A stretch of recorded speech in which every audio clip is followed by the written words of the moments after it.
Всички, вие сте с видеоканала на Техноматика Гаражни врати. Въпреки шумната улица, на която се намираме, и шума от вятъра, който ще се опитаме така да прикрия с ръка, за да се чува по-добре, ще се опитам да представя на вашето внимание един много интересен автомат за задвижване на секционни гаражни врати тип High Lift и Vertical Lift.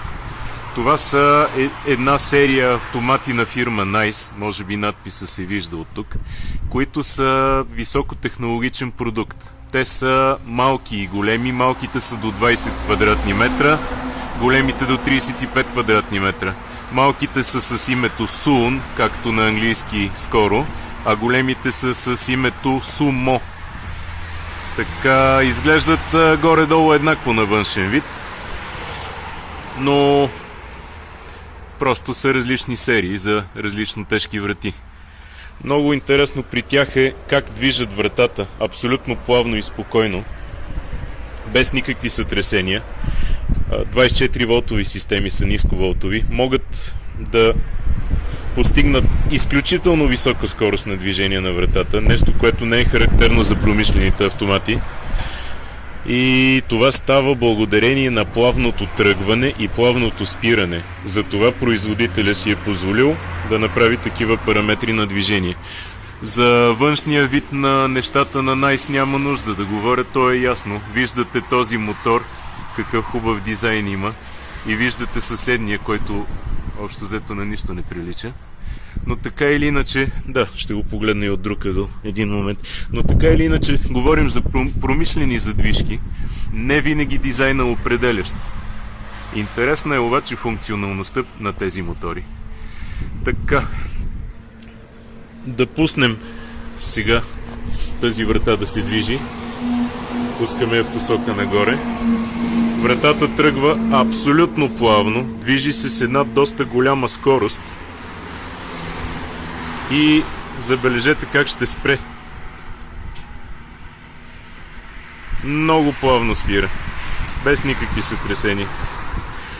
Това плавно движение е не само приятно за окото и комфортно за ползвателя, то е изключително важно за дълговечността на вратата и на автоматиката. Автоматики, които не блъскат и движат вратите плавно, не изхабяват вратите и не изхабяват самите себе си. Вижте спирането как се прави.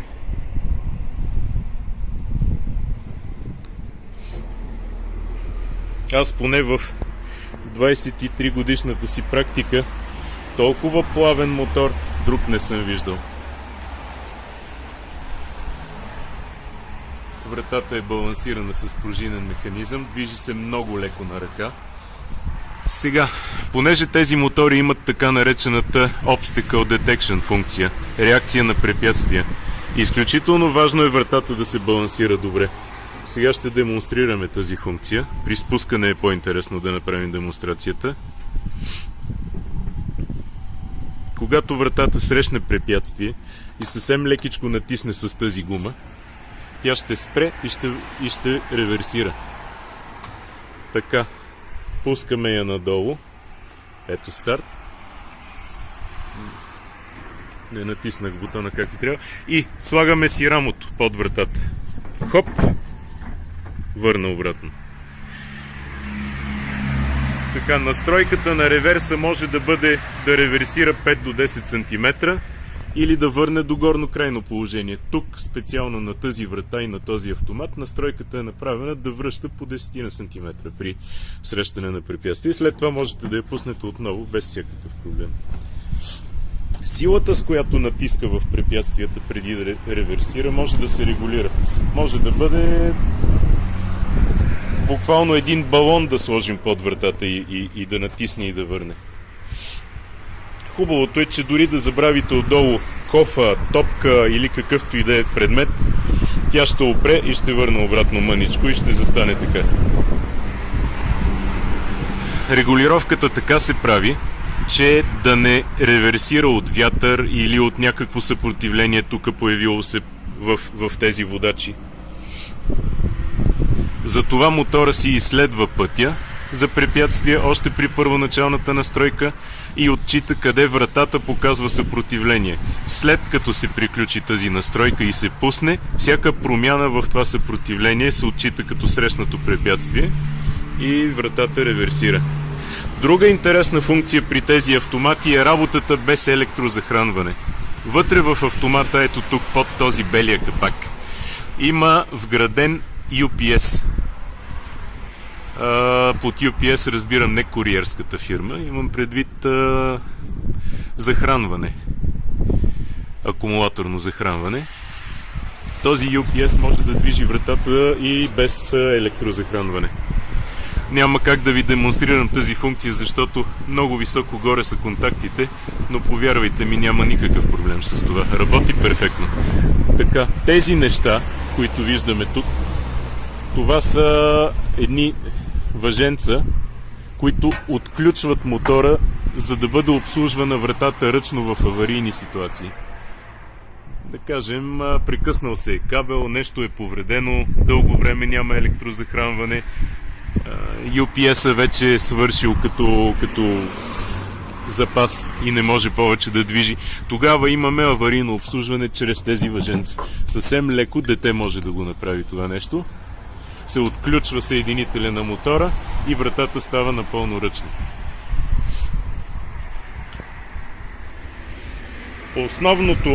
Основното предимство на тези мотори е плъвността на работа и скоростта на работа.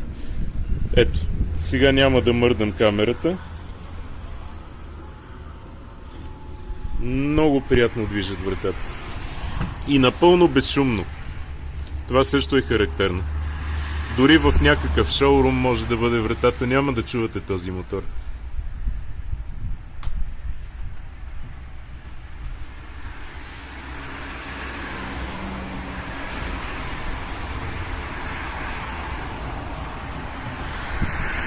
Също така, в контролерите на тези автоматики са вградени абсолютно всички защитни функции. Освен Obstacle Detection, да опира в препятствие и да връща, имаме авариен стоп бутон. Той действа последния начин. Нагоре само спира вратата, а надолу спира и реверсира. Бих могъл да го демонстрирам и него. Ето, спря. Сега надолу. Спира и реверсира. Така, пак казвам, реверса може да се настрои от контролера да бъде догоре, може да се настрои да бъде 10 см. Тук сме го настроили на 10 см, защото на нас така повече ни харесва, но клиента решава как да бъде настройката, според неговите конкретни нужди.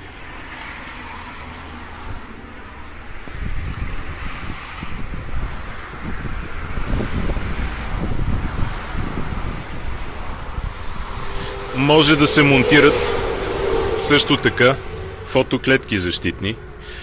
При тях не е необходимо вратата да опре в предмета, за да се върне, защото ако под вратата има паркиран автомобил, фотоклетките виждат автомобила, т.е. лъча между тях се прекъсва и вратата изобщо не тръгва надолу, докато автомобилът се изнесе извън обсега на вратата.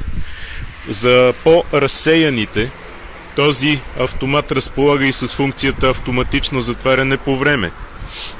Когато отворите вратата и оставите отворена, при положение, че на фотоклетките няма нищо, т.е. под вратата няма предмет, тя би могла да се затвори след интервал избран от вас. Интервала се настройва и той може да варира между 30 секунди и 2 минути.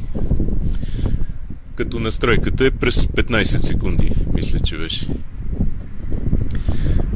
Така, пускаме за последно с по-панорамен поглед от разстояние.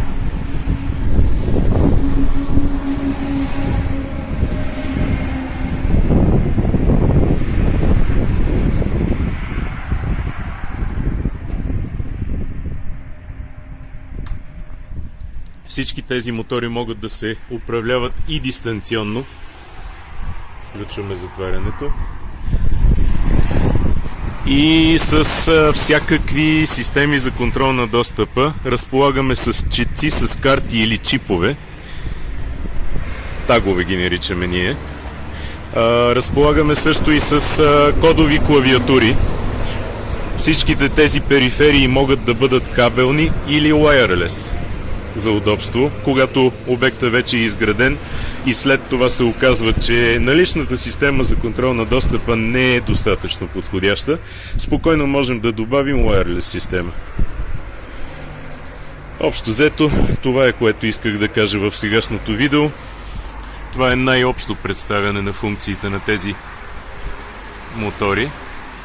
Ние работим с тях от между 8 и 10 години, в зависимост от това кой модел кога е излезъл, защото те са две серии от модели, Sun и Sumo, а не два мотора. И сме възхитени. Просто нямаме никакви ядове. Ползваме и други мотори на NAI, използваме и други автоматики на други производители, но това е нещо, което работи приятно, комфортно за ползвателя и не създава никакви проблеми. И най-важното е, че при кратки прекъсвания на електрозахранването преспокойно може да се ползва на вградения UPS. Това е, което исках да кажа до момента. Благодаря за вниманието. Ще се видим в следващото видео.